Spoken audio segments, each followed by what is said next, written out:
Thank you so much, Lalitha, for today. We really appreciate your time and effort and your, full support. It means a lot to us. Namrita will be hosting the session today. just Namrita, I pass on to you. Yeah, perfect. Thanks, Akka. So before we start again, I'd like to say a big thank you to Lalitha for taking your time to join us on our Navaratri series. We really appreciate you joining us and educating us on this journey between self-development and Bharatanatyam.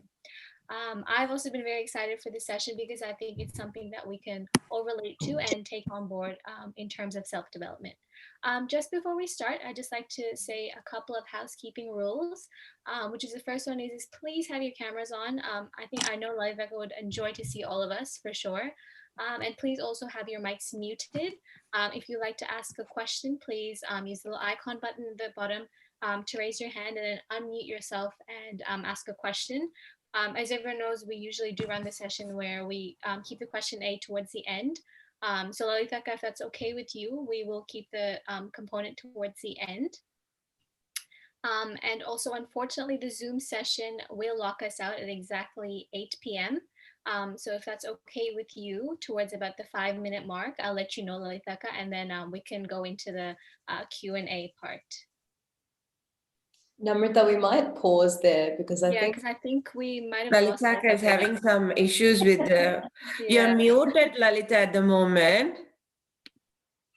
I think. Okay, yeah, I think Lalitha was just fixing her audio. Yeah.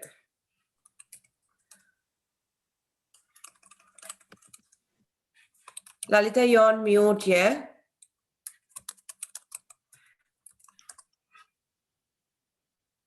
Lalitha, you're on mute. She can't hear us, Akka. Yeah, I think she. I think she's just in the process of fixing it up. Fixing it, yeah. So.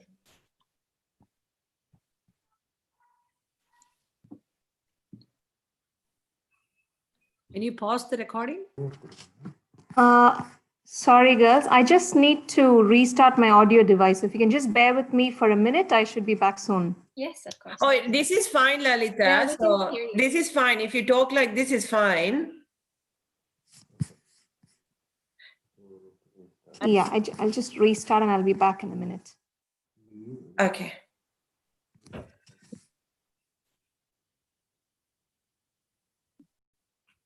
So, girls, Sonali, Nandini, Brinda, you want to go through, your experiences while, on the same topic? Maybe Namrita can give an overview while Lalitha is not here about what we're speaking about today. Yeah, sure, of course. Yeah. I mean, as everyone knows, Bharatanatyam and self-development tie really well because even growing up, you when you go into the workplace or anything, you start to realize how all the disciplines that we learned in Bharatanatyam. So I say we can even, for instance, take structure, for example. Bharatanatyam really focuses on structure, and I think that really correlates to coming into our own life and coming with structure into workplace, into anything that we look into. So Bharatanatyam self-development is, I think, something that ties in really well, and it'll from the start to the end. I think it really helps in tying yourself up as a person. Yeah. Sure. I mean, as I think what I learned since Saturday is self-realization of a dancer is very important. I need to know myself first, right? My strength, my weaknesses. I mean, I can connect this to my personal life as well, but that's different topic. But especially when I'm on the stage, right? I first need to know me, right? What's my body length? What's my geometry of my body? Yeah. What suits me? And then I need to measure where I am. So that means my stage. So let's say if I'm dancing just in this space, right? Rather than saying, oh, the space is not enough, I should adjust myself. Okay, this is my space, how I'm going to do it. Yeah. So, that's what I realized, like even watching at Narendra Anna's performance, right? Like this was a small space, but how nice it was, right? So the self-realization of yourself, your surrounding is very important. Yeah, and I think that will make you a huge good dancer. I think you've touched on something just there when you said that you learned something from Narendra's talk. Because I think it's like you just mentioned that you're still learning. And I think for all of us at the dance school, we know that there's no boundary to where that stops. Like you're always learning. And I think that's something else, which is why I think self-development it goes hand in hand with Bharatanatyam, because like you said, I know you're always open to learning and you've got an open mindset and perspective. And I think from a self-development point of view, that's exactly what you just said. It's like self-realization, but also being open to learning, which means that you're always developing yourself as well. True. And I don't think I'm alone here, Sonali, all of you. Plus, even, the way Dhananya Master was saying, he's still learning, right? So I think we will be always in point 1. Going to point 2, I think that comes with age, I suppose, right? I think even to go to point 2, I think it's impossible for us, right? So and when you're learning all the time, you feel that cuteness in you, right? Because you're judging yourself. Yes, oh my God, is this why that little, I think Lalitha is here. Yes, I am. Sorry, it's Can you Lalitha. hear me now? I'm a chatterbox. I can talk forever, yeah. So that's good, Radhika. I'm listening to you.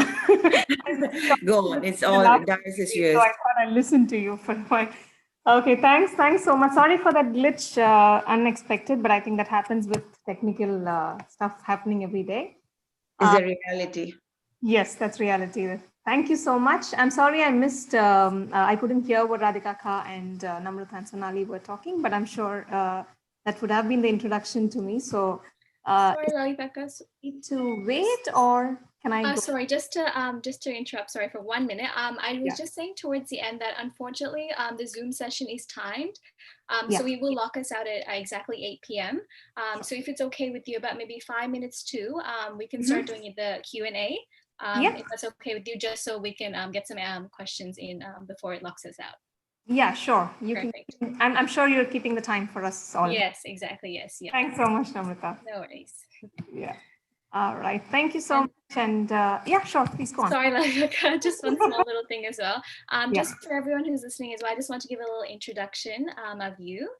So introduced to Bharatanatyam at the age of 5, Miss Lalitha Narayanan was one among the senior disciples of Professor Srimati Kalasheta Vilasini and Nitya Academy for Classical Dances in Kerala.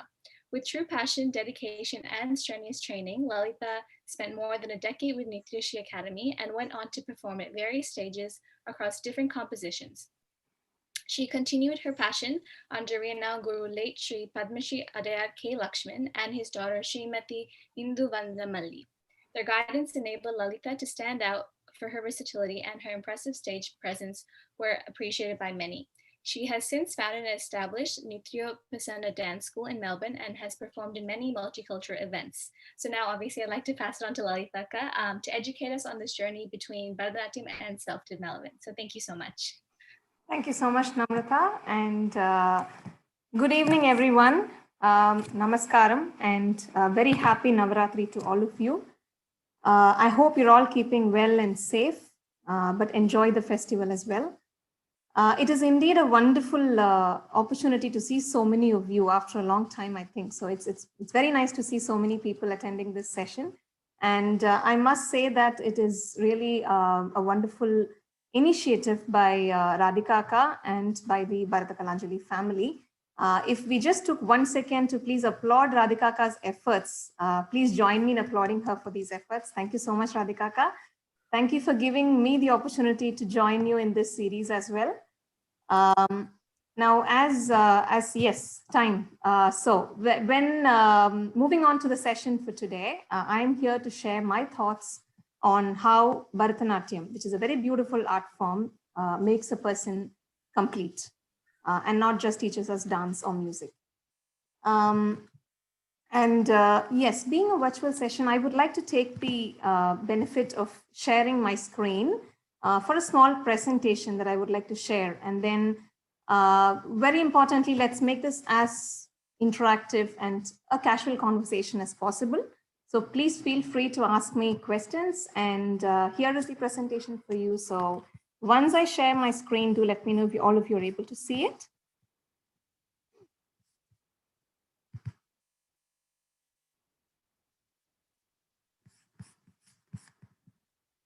And while I'm sharing my screen, I would also like to mention that one of my senior students, Vaishali Subaraman from Sydney, she has also joined me in this session to share her thoughts on this topic, which is Bharatanatyam and self-development as well. Thank you, Vaishali, for your time. And we'll start the session. We'll start the presentation here.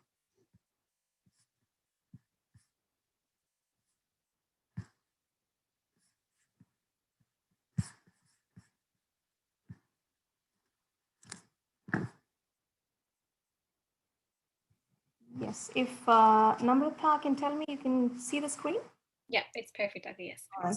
Thank you so much. Yes. Okay, so here we go. Yeah.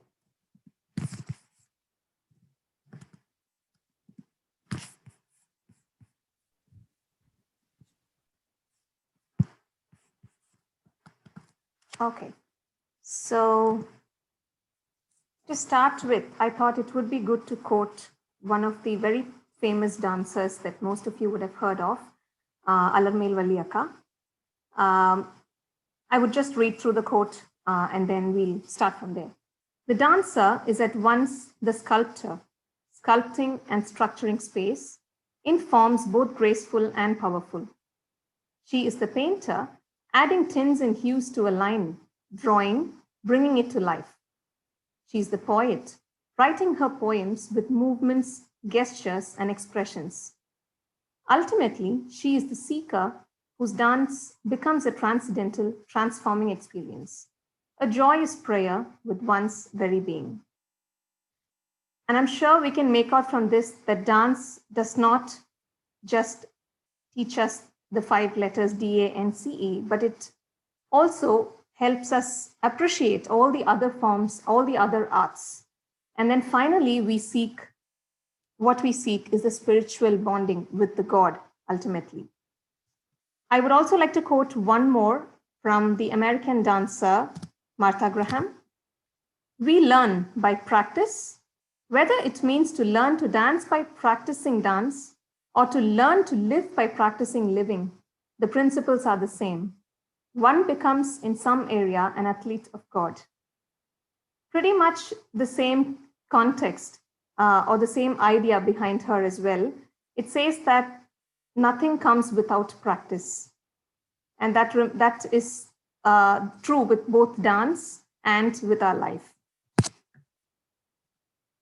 Here we have a small, I would say, an explanation of what the alphabets of dance stands for, according to me. I'm sure the lovely girls here would have different explanations to it as well. So here is what I have. To me, D stands for determination. A stands for appreciation. N stands for new. C stands for courage. E stands for enthusiastic. So what does R stand for? Does anybody want to give it a guess?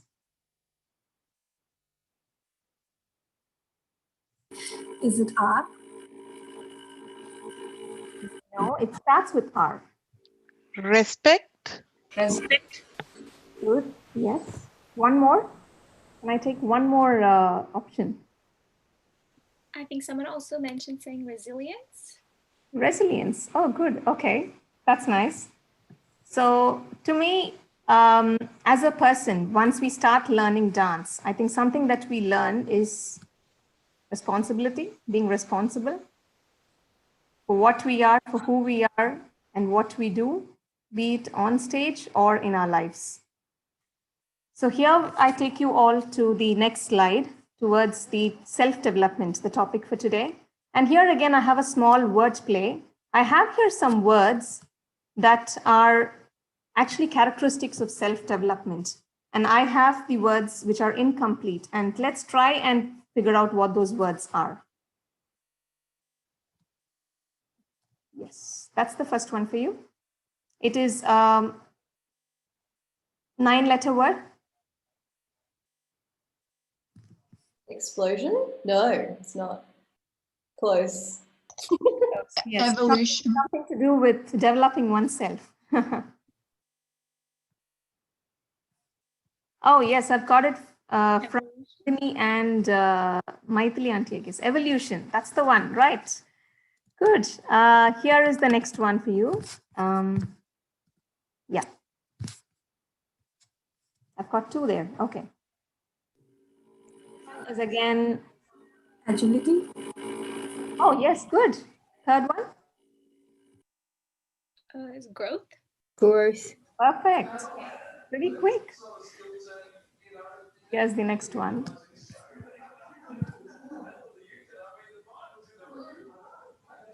Yeah, that should be easy.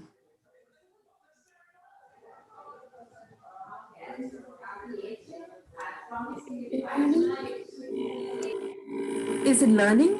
Yes. Good. I'm glad. I'm glad I put it as incomplete words. This must be a little, probably have to give it a little thought, but yes, I'll take 3 options and then we'll see what it is.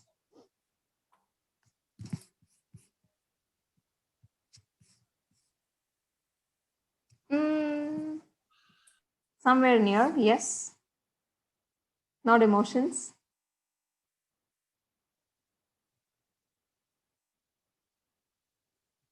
Could be something that I think we might take a little time to connect with this word, because this is something that when I say the word, it doesn't sound to be, very something that relates directly to a dancer, but I'll tell you what it is. It's egotism. Okay. And here's the next one. Yeah, this should be a little tricky to look at, but it's very simple. It's just a 8-letter word, or you could say 2 4-letter words. Very important for a dancer, very important for, I think, any of us throughout our life. Teamwork. Perfect. Yes. Most important, again, that we build up every day.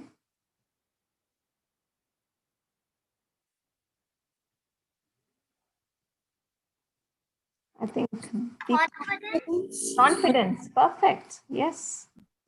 All righty. And I've got 2 more. Yeah.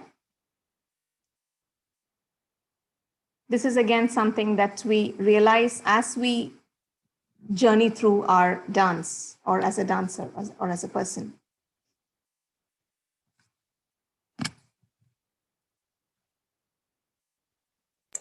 Self-constraint. Self, not constraint. Containment. Yes, self-containment. Yes. And the last one is this.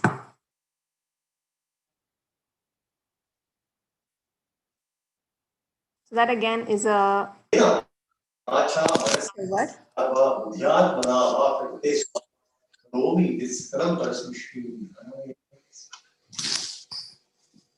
And that's autonomy. Okay, so here are the words that we discovered, and today's I would be extending the presentation on these words that make up a person, or that make up the self-development of a person. I found that when I was doing this presentation, I found that there were several words that actually contributed to a person's development, and these are the words that I chose today that I thought I would be able to relate to the art form that I have learned and how it has helped me become the person I am, or the people that we are going to become. So I'll start with the slide that is more relatable to the younger girls here. So here's the first, confidence. Learning Bharatanatyam, I think in your journey, it gives you the confidence as a dancer. What all does it teach us? The first step of confidence begins with the guru. And how is that? The guru is the first person to have the belief in the person, in the student, or in the child that comes into her school, that this person can do it, and I'm sure she will do it. That is the confidence that the guru passes on to the child on the first day that they meet each other. The second thing, confidence comes with preparation. Now, after every class that we finish, we are asked to practice, we are asked to do our homework. And then when you're prepared for it in the next class, when you go back and do what you have been taught, it surely gives you that confidence to do it. It doesn't make you feel scared. You're happily going and standing in front of the teacher and saying, yes, I have done this. Yes, I know this. I can do it. So confidence comes with preparation. And with learning Bharatanatyam, I think we all go back and do our tattadavu, natadavu, whatever adavu is the basics that we have to carry it with us throughout our journey. Even if you're doing an item, an varnam, a tillana, it all has to relate to the basics that we have learned, and everything has to come with the preparation that we do each day. One very important point that I really wanted to put up in this presentation is a never give up attitude. There are some adavas that we keep doing again and again and again, and we still, either the guru is not satisfied or we ourselves are not satisfied about it. Now, what happens in that case? We make sure that we don't give up because there is a belief that the guru has in us that we can do it. And how do we do it? By saying that, yes, I keep trying until I get it. So that is one attitude that we learn from learning this art form. The fourth point is exposure at various avenues. There are so many stages, so many opportunities that each student is given by the teacher. Each student is given by the teacher, and this gives them an exposure to a small stage, a small audience, a bigger stage, a bigger audience, how to connect with them, how to perform, takes away that stage fear out of them, and that builds up the confidence in you. The next one is shyness in dance. The only place where a dancer can be shy is probably when she is depicting a certain naika or a certain heroine who is shy about something, who's thinking about her hero, and then she becomes shy. That is the only place that a dancer can become shy, and that too, that is a learned or that is a trained emotion. Nowhere else a dancer is shy, or she comes out of that shyness in all walks of life once she starts learning Bharatanatyam. And performance is key for confidence. Now, when I say performance, it is not just the stage performance. It is that ability to come out and say, yes, I know this, I can do it confidently, and I will do it. And be it a program, be it a stage performance, be it a demonstration, or be it a senior showing a junior what to do, all this builds up on the confidence at every stage that you're learning. The next thing, very important for teamwork. Now, I always, as a student, I've always enjoyed group performances with my teacher. And I always thought the choreography that she did, which is Srimati Vilasni teacher did, or with Lakshman sir, or with Indu Vadanaka, I always enjoyed working with the team. I always enjoyed, be it dance dramas or even a small tilana, I always enjoyed the group kinetics that happened when we were in a team. And I always believe more the merrier, but that does not mean the team is only to enjoy. Every member in a team takes that responsibility for oneself and for the team as a whole. And what does that teach you? When you are going into a workplace, when you are growing up and working in a corporate, or when you are in a uni learning, doing your graduation or post-graduation, there is so many collaborative things that you need to do. There is so much that you need to do with many others who are totally different, who have probably no common ideas as you have. But yes, you take that learning from the dance class, that I have worked with so many other people, and then I am taking this learning here, where I'm going to make sure that this group or this team is the best with me and with the others along with me. So it not only gives you the leadership quality, wherein it also tells you that leadership or leading a team is not just asking others to follow you. You actually walk with them. And that's why I say we is always better than I. And the best example that I could think of in this context was the Arangetram. There is one person on stage performing, but do you think that person is the only one who has who's responsible for the whole event that is happening? There are several other people who are behind it. There is a lot of interaction that happens between the dancer and the guru on stage, the musicians on stage. Behind the stage, there are several families that have helped to bring that event together, etc. And that, I think, is the best example of teamwork as in a dancer's journey. The next point I have is growth. Now, growth is not just about financial growth, or not just about is not about the career growth, or not where you it's not from one step to the other. I'm talking here about both physical and mental growth, as well as something very important these days, emotional growth. Now, as a dancer, we learn a lot of exercises. We learn a lot of physical dancing, which keeps ourselves fit. And how does it help our mental health? There are a lot of times, I'm sure there are a lot of senior students here, or many students who have felt that just when I'm out of the mood, I put on a music, or I put on a padam or a shabdam that I've learned long before, or even an alaripur. And that 5 minutes of just practicing that item has given me a big mood shift. How many of you would vouch for that?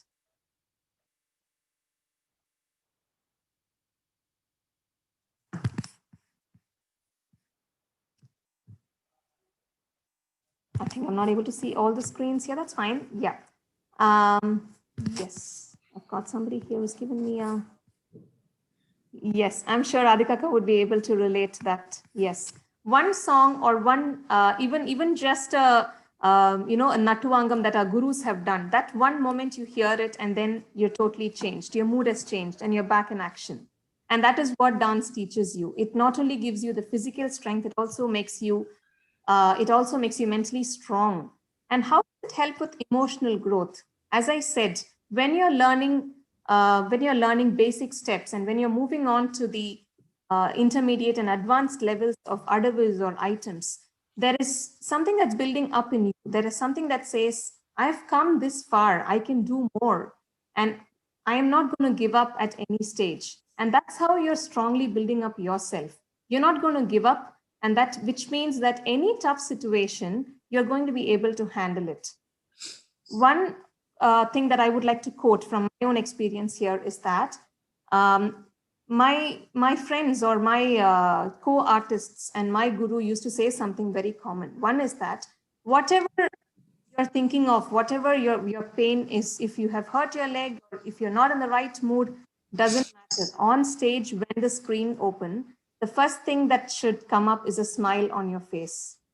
So which means as soon as the curtain is open, it means that you're ready to perform. There are people who are watching you. You're responsible for something on stage. And that is how we build up our strength in us, how we can focus in ourselves, in what we are doing, rather than what happens around us. Now, that is what I would like to mention about that. And the second point, fitness with an ocean of knowledge. Bharatanatyam, or any art form for that matter, is something that you can't finish learning.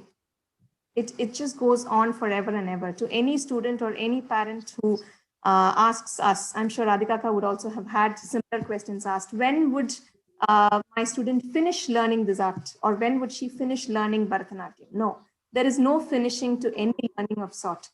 We have to keep ourselves, or we have to remember that we are always students throughout our lives.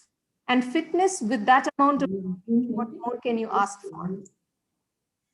The third thing is appreciation, interest towards other art forms. Now, being a dance student or being a dancer, what happens is that you are listening to music, you're listening to mridangam, you're listening to violin, you are looking at paintings, everything. So, and you start appreciating every single thing. You start appreciating all the different kinds of art forms.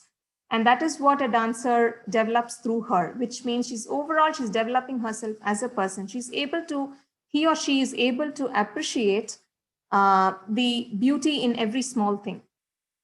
The fourth one, arts and sports make a person learn acceptance and failures. Very important. Again, the never give up attitude. When we're not satisfied with the adavu or with the item that we're doing or with the abhinaya that we're doing, we learn to accept that this is not enough and we have to do more. And even if we failures, when I say, even if we have tried 10 times and we've not got that abhinaya right, that is okay. I will try the 11th time. And that is what we are made. We're made stronger every time. And we accept things as it is. And we accept failures as stepping stones to success and not as just failures. The next thing is healthy competition. Now, healthy competition is something that happens everywhere. And in dance, we ensure that children, when they're taught in groups, they look at each other and they say, I am good at this, but she seems to be better at her Aramandalam. How can I learn from that? She seems to be holding her mudras correctly. The guru does not seem to mention Aramandalam to her every time, or the guru does not seem to be pronounce it right. So these are little things that they learn from each other, which means that they're developing a healthy competition within themselves, and they don't hold it as they hold themselves as a competitor rather than the person next to them. And they definitely help the other person to get better in each class that they are in. Social skills. I think this is the second home to many of us. Dance schools are second homes to many of us. And this is where we found our first set of friends who became the best friends forever. And you start learning how to talk to people, how to get out of that shyness and say, hello, my name is, from the age of 5 or from the age of 6. When there is so much of shyness and you ask a student to go to a class, she's happy to see so many of her age group standing there, and then she loses that shyness automatically. She comes out of that shell, and then she starts interacting, she starts mingling with each other, and she develops her skills through her journey when she's learning dance. The next one is,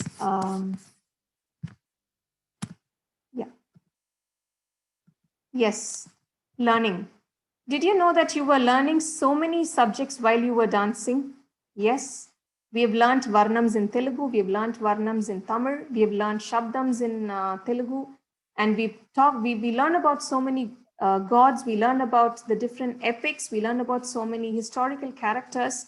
And when we are doing group choreography, we are doing stand in a circle, let's do V shape, let's do a triangle shape. You're learning maths there. And there is so many other subjects that are involved when you're learning one single art form. How beautiful is it? And most importantly, there is something that all dancers or all students are taught, which is discipline. Nothing comes overnight. No success comes overnight.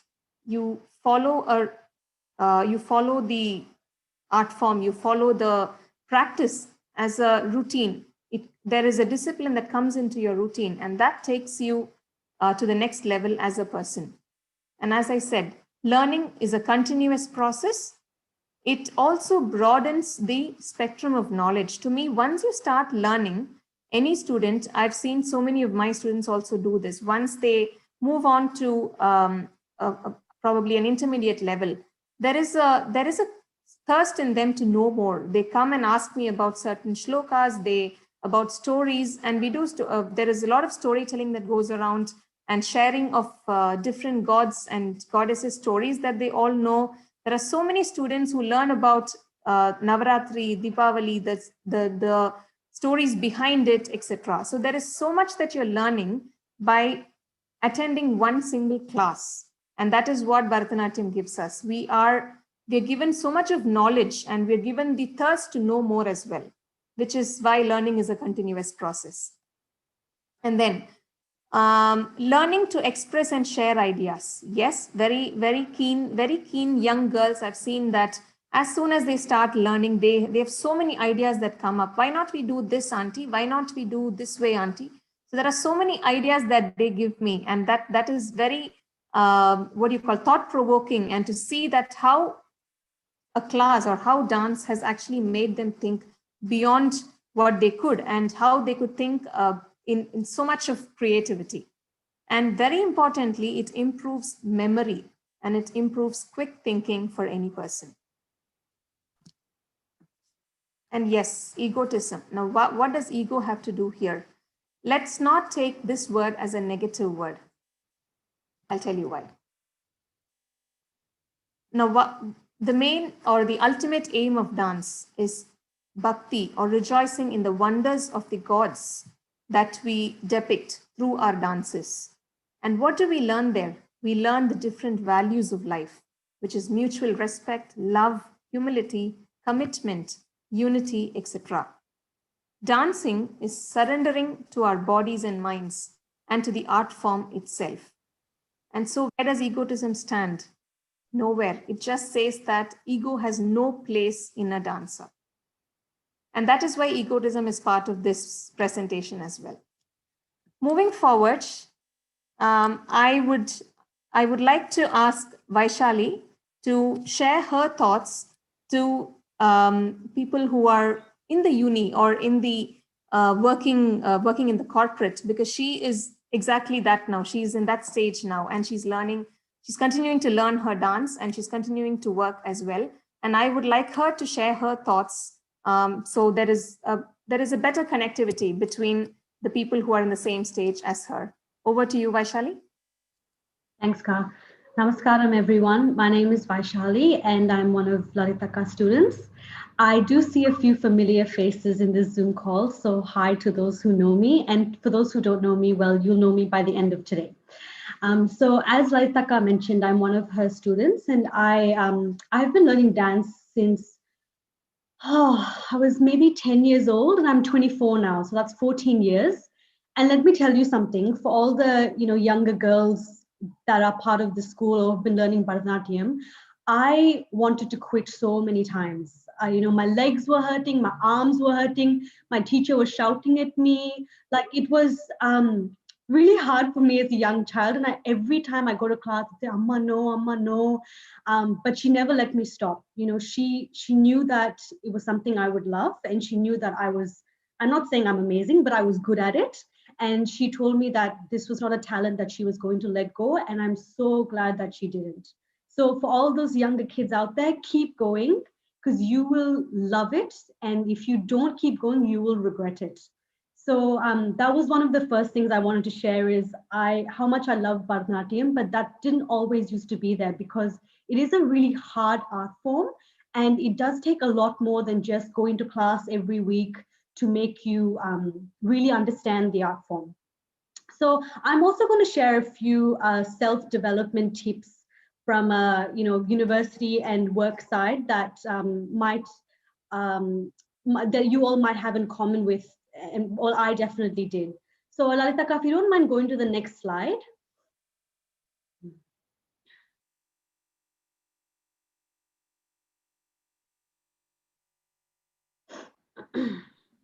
Can you see it, Vaishali? No, Akka, it's still in the kids section. Okay. It's yes, here for me. I think it's here.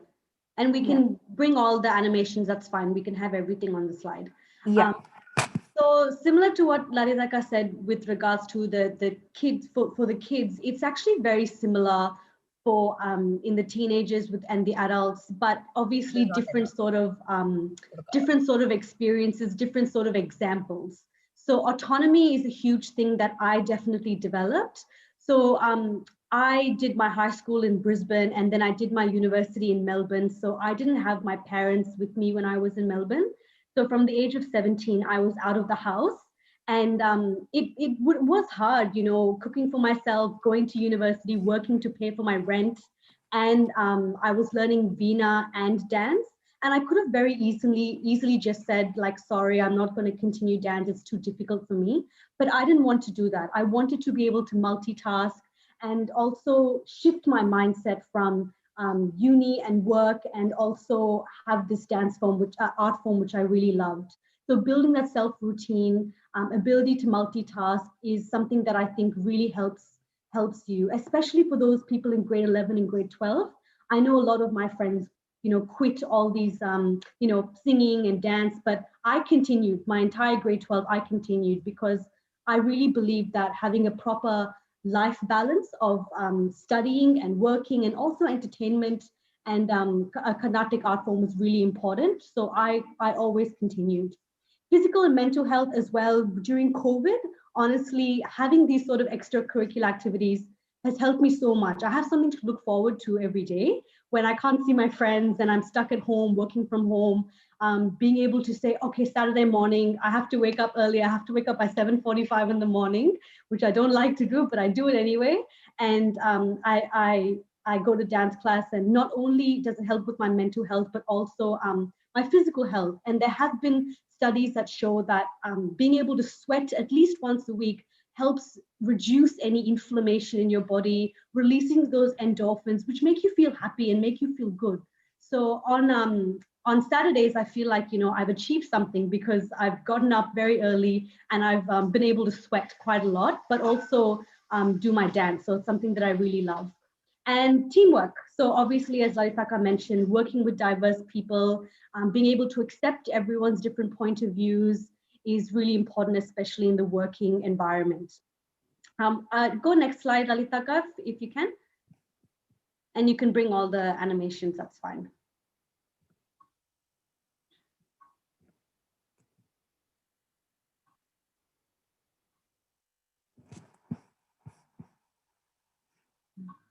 Able to see it, Ma? Yes, okay, perfect. So this is my last slide. So for those who are like really bored of listening to my voice, you don't have to hear it for much longer.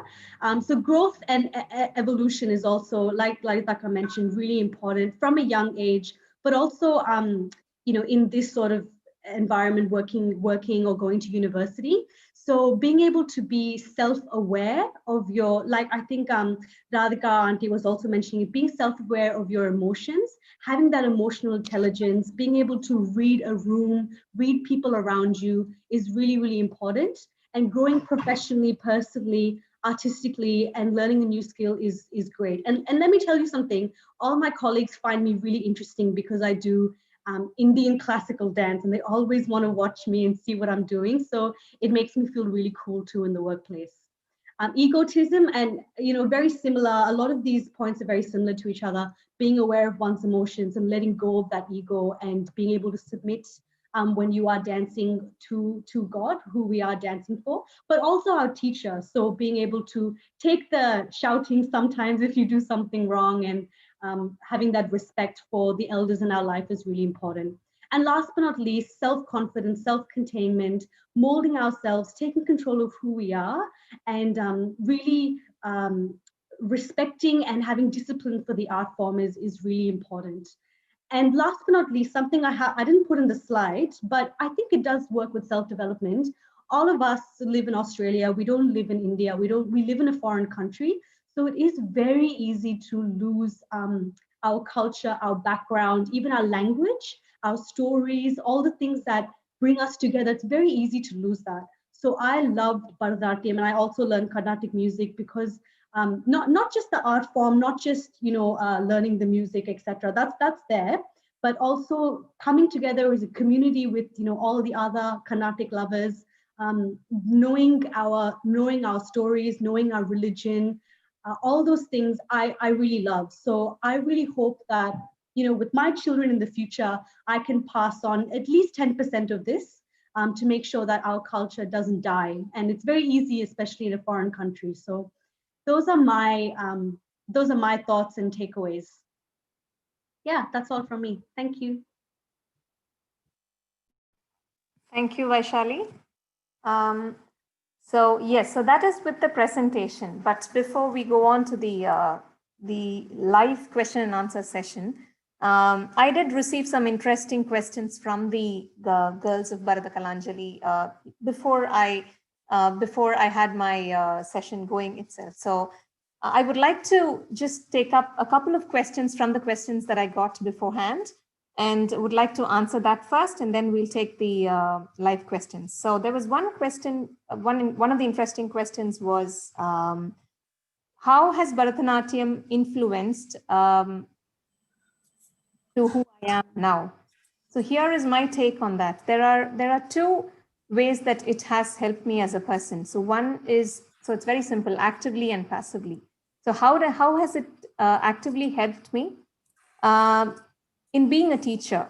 Now, with my educational background, or with my what I learned, I did not have a thought as to I would be a teacher or I would be a dance teacher. But yes, that particular thought came in when I started dancing with my guru, and probably the thought sprout there from the dance school I went to. And the respect I had for her, the admiration I had for all my gurus, brought in the thought that dancing as well as teaching was not an easy task. And it was something that I still would enjoy throughout my whole life. Now, being a maths teacher or a science teacher or any other subject for that matter, I don't know, that's a big question mark, but I'm sure I love and I will definitely continue to be a teacher through my whole life. And what else has it taught me? As I mentioned in my presentation, as well as what Vaishali mentioned, it has helped me in collaborative efforts that I've taken in dance or at my work. It has helped me work with different people. It has helped me work with diverse people at work or otherwise in dancing as well. And it has given me that quality to say that every student is different. Every person is different. The way you approach them, the way you teach them is totally different from one person to the other. And that is what actively dance has helped me with. Passively, yes. How has it helped me? Sharing stories. Now, I have figured out that so many of the children, as Vaishali mentioned, so many of you are, born and brought up here in a foreign country, wherein. Sorry to interrupt you, Lalitha. Can you please stop the screen sharing so that? Yeah, sure. Thank you. Sorry. No worries.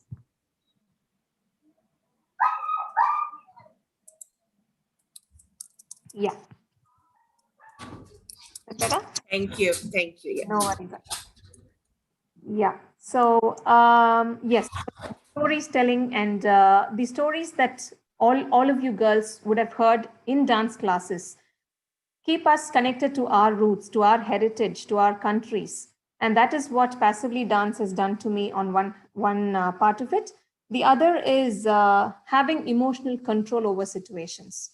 Now, when you are on stage and when something goes wrong with the lights or with your costume or with the music or the audio, whatever it is, you have a presence of mind to take control of that situation and see how you can make it better, or get the performance done without any other concerns.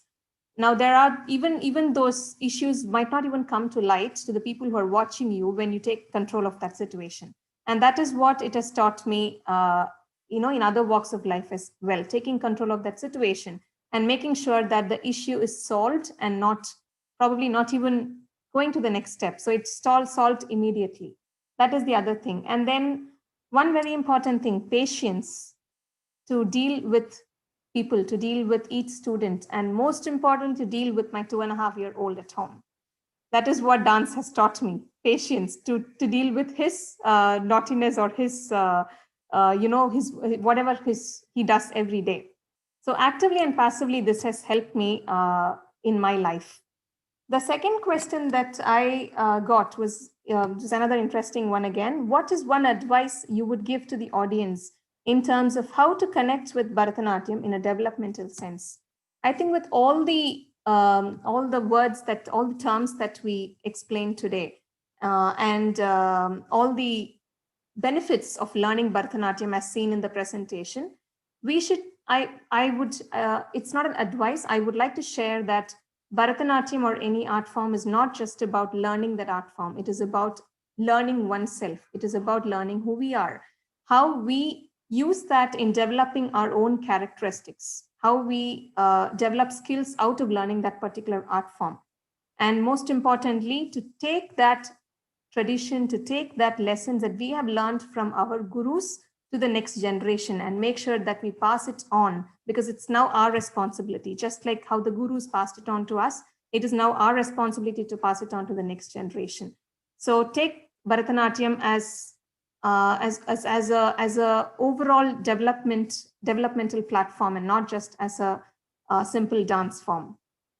So those are the two questions that I would like to take up here. And I think the other questions that I got pretty much answered were answered through the presentations, but I'm happy to take questions now. Perfect. Thank you so much, Lalitha. It helped us, I think, not understand it more, but really put it into perspective, especially when you connected it with all the different words as well. So thank you for that. I do have a question, in fact, if you don't mind answering. This one is, how do we balance the stress we may feel before a performance or engagement, and I guess focusing on the growth and enjoyment of it instead? And I'm sure a lot of people have gone through it. So how would you recommend doing so? Okay, so just to be sure, are you talking about solo or any performance for that matter? Solo and any performance for that matter as well. Yeah, both. Okay.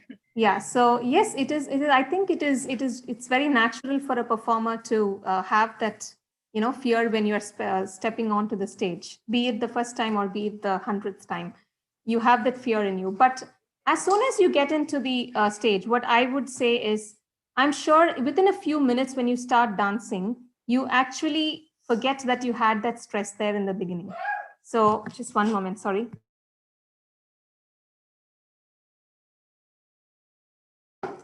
See, yeah, yes. So this gives me the patience to handle him.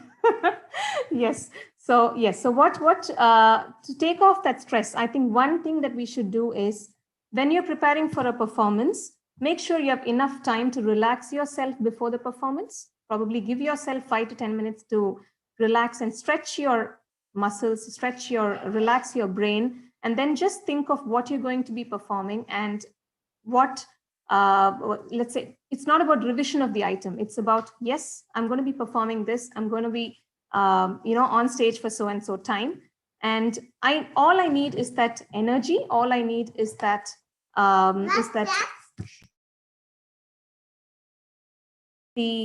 yes, and that I have to convey something to the people who are watching me.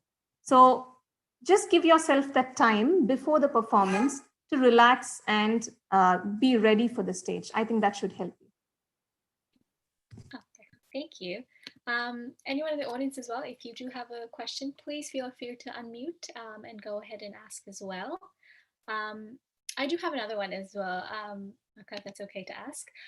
This one is more so related to, I guess, I don't know, I mean, I was able to relate to this, but how would you give advice maybe to the younger students as to when you are learning Bharatanatyam, to also keep in mind of the other developmental parts that you can kind of relate to? Because I think when you're young, it's more so about just focusing on the dance and you kind of just leave everything else apart. So what would be an advice or suggestion you would give to the younger kids to also, relate to the developmental sense of it?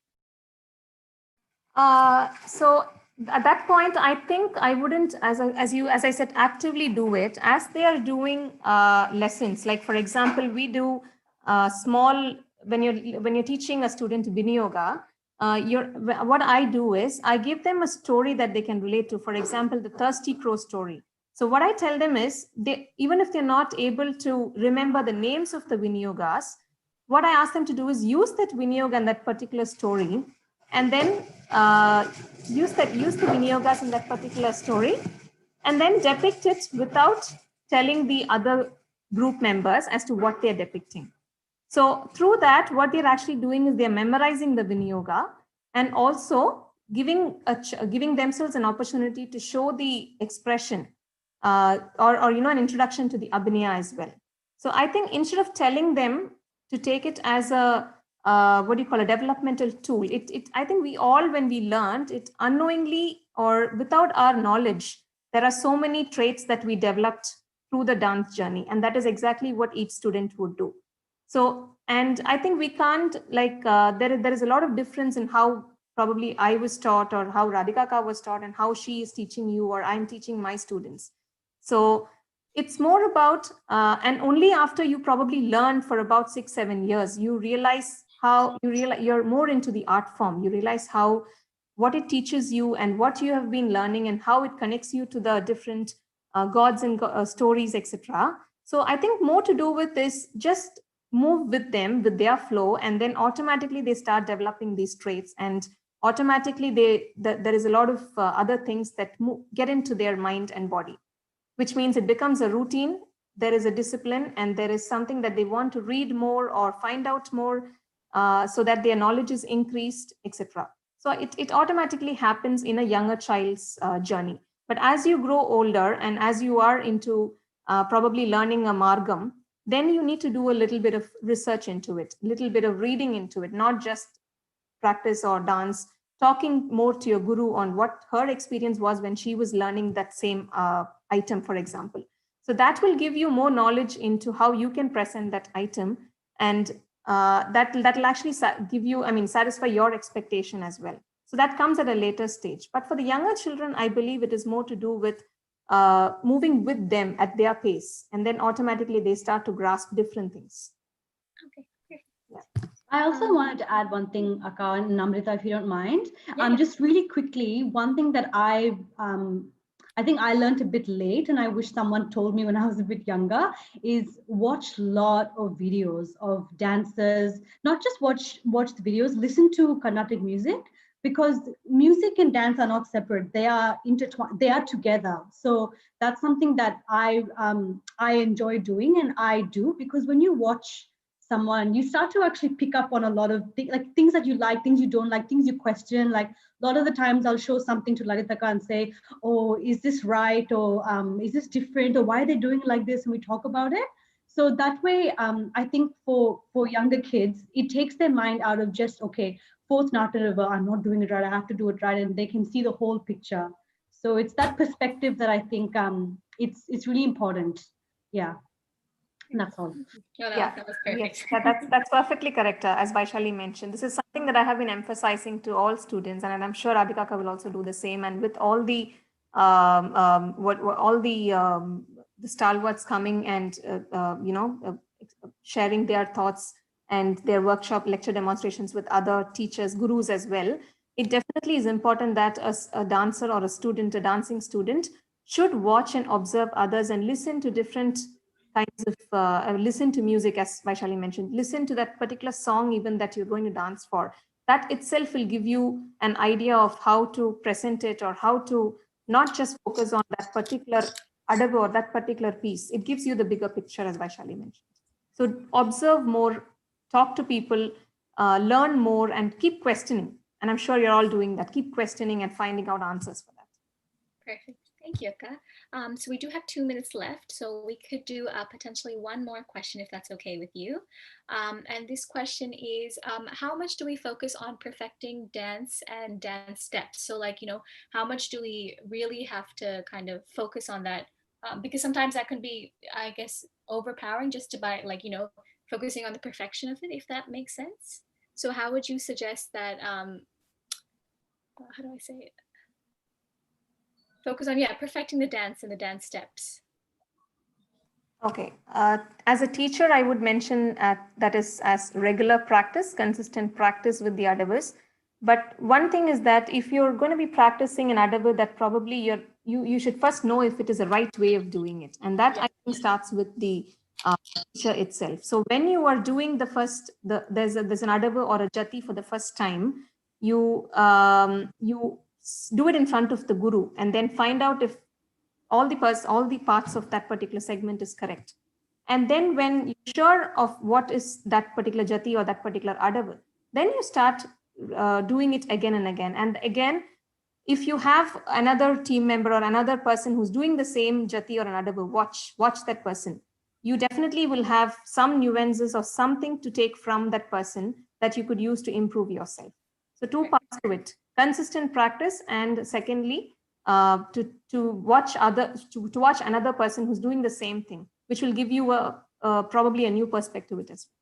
Okay, perfect. Okay, Thank you so much, Lalitha. Just want to, it is unfortunately 8 o'clock, but just want to say a big thank you from all of us for spending your time and enlightening us about self-development and Bharatanatyam. And of course, thank you to Vaishali as well for coming in and giving your perspective on it. It has really helped us a lot. So once again, on behalf of everyone, thank you so much.